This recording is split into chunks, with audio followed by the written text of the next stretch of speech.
Hello friend, आज आपण बनवणार आहे करेला फ्राय. त्यासाठी करेला घ्यायचं आहे आणि स्वच्छ धुवून घ्यायचं आहे. त्यानंतर असले गोल शेपमध्ये एकदम कट करून घ्यायचं आहे. त्यानंतर त्याला टाकायचं आहे कडकडीत तेलात मस्तपैकी असे फ्राय करून घ्यायचे. त्यानंतर कढई ठेवायची, मस्त कांदा वगैरे कट करून घ्यायचा आहे. कांदा, टोमॅटो, हिरवी मिरची, कोथिंबीर हे चांगल्या प्रकारे मस्त बारीक कट करून घ्यायचं आहे. लसूण अद्रकचा पेस्ट.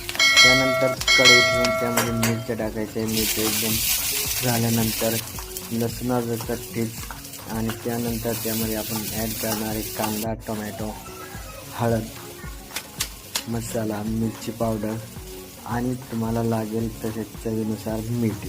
हे सर्व मिश्रण करून घ्यायचे आणि त्यानंतर थोडं त्याला एकजीव करून त्यात टाकायचे ते फ्राय केलेले करले आणि 2 मिनटं झाकण ठेवून एकदम रेडी. खाऊ शकतात तुम्ही. तर काय विचार